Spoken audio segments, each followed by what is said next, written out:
At this point, I today do not know what it was in fact that we saw. But when we got back to the hotel, the motel that night, Paul said that he, about a half hour, 45 minutes, something like that, after he fell asleep, he woke up totally awake, and something picked him up. Actually picked him up and set him up in bed, involuntarily. And the moment he sat up, a light came on over his head like a little dim night light. And he looked up to see an alien's face with the typical aliens with the bubble eyes, but it was glowing, and you could see through it. You could see the ceiling through it, as if it were a hologram of some kind. And it was glowing, looking at him, and he said it slid across the ceiling, went across the ceiling, hit the wall, and came down to where it was even with him sitting in bed. It went through the wall and disappeared. But Ivy, in my room, was laying so that she could see the door, and she said she saw the glowing on the wall, but she couldn't tell what the light was because it wasn't very bright. And she said, but when she opened her eyes to see the glowing of the light in Paul's room, which was the face on the wall, a little red, tiny little red dot of light came through Paul's room and came in and hovered over her.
The medium said, we have a very special surprise tonight for you people.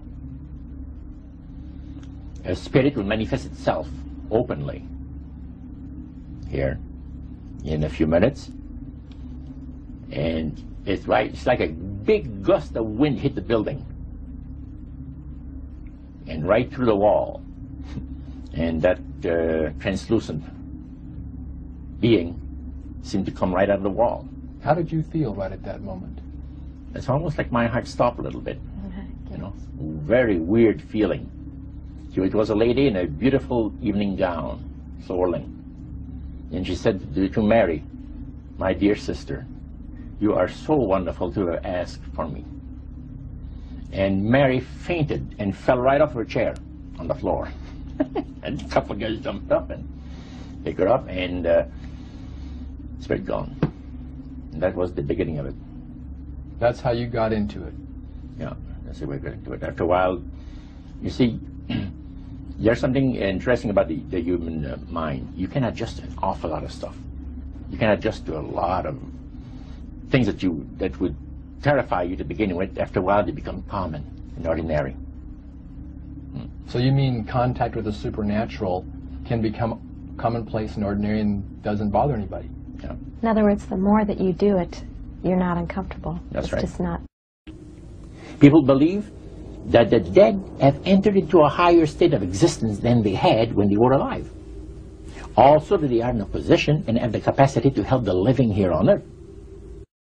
So, who are they talking to? He says, they're friendly demon spirits. They have always found over the centuries great delight in impersonating in apparitions, departed loved ones, and persons of great renown. He said the supposed spirits of the dead that you're talking with are demon spirits. They're fallen angels. They're beautiful beings. Just set it out, just like that. Oh, yeah. It didn't make you uneasy when he said they were... Well, you know, it shocked you a little bit, you know. Something that you first hear mentioned to you.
The people on board the ship usually are described as looking like the alien that I just showed you. They're very short, 3 to 4 feet tall, big heads, huge eyes, no genitals, vestigial mouth and nose and ears, in other words, not very much of those in evidence, and they stink. They smell like sulfur. Interesting smell.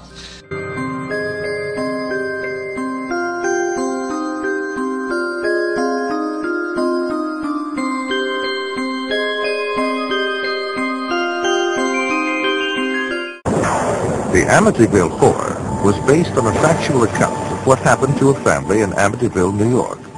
An irritating and nauseating odor seemed to accompany the presence of the ghost or spirit entity that entered there from time to time.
Terry claims that he then ventured back outside to take more photos. I took a series of 3 pictures of an upstairs window. But suddenly, he feels that he is no longer alone. I felt this presence come over me and the smell was like sulfur and roses. Real strong smell. When Terry develops the film from his still camera, he's shocked by what he sees. 3 consecutive pictures of what appears to be a woman glowing in a pink light, floating in the second-story window. Dr. Pierre Guérin, an eminent scientist associated with the French National Council for Scientific Research, concludes that UFO behavior is more akin to magic than to physics as we know it, and that modern UFOnauts and the demons of past days are probably identical. The word demon in Greek comes from the root meaning knowledge or intelligence, implying that demons have access to knowledge and information denied to ordinary mortals. After what happened to me, the communion experiences, I decided that that might be a good idea to accept the idea of the devil just in case that's what I saw. If you look closely at the life of the world, you see the workings of evil in the world. There seems to be a sort of machinery behind it that is far beyond just the accident of human life. You can literally hypnotize a person, tell them that there's a cat in their lap, they will see it, they will hear it, purr, they will pet it and feel it. It's not physically there. You tell the cat to scratch them, and bring them out of it, there are scratch marks on their cheek. A non-physical object, under the right conditions, can leave physical evidence. I think it's demonic. It's a spiritual power of some kind for which there is no physical explanation. You can't explain it with the laws of chemistry and physics as we know it. In summary, demons do exist and they are attempting to destroy what God has established. They have been doing this throughout the history of man, and are the explanation for the evil in this world. Adolf Hitler and the Nazi Party are evidence of their presence. Demons are as different as people. There are some who actually desire to help us, desperate for human interaction. Some demons are terrified of other fierce demons. Their greatest deception is to make you think they don't exist. You must remember they have a higher knowledge than man. Today, there are a host of demons disguising themselves as alien grays from another planet. This is directly related to the UFO phenomenon and alien abductions. They are in the process of their last scheme to deceive the world, causing man to dismiss God as a myth, denying the return of Christ. That was his power. The greatest trick the devil ever pulled was convincing the world he didn't exist. Do not be deceived. These aliens are leading people astray. Christ is returning for those who know him. And if you know him, you will recognize his return. This world will eventually be destroyed, not by our doing, but by the will of God. According to Revelations, we will reign with Christ for 1,000 years before the end of this world. Take comfort in his promise. The Savior alone carried the cross for all of my debt. He paid the cost. Salvation complete. Now forever I'm free. Calvary covers it all. Calvary covers it all. My sin and shame don't count anymore. All praise to the one who has ransomed my soul. Calvary covers it all. No power on earth, not even the grave, can separate us from mercy and grace.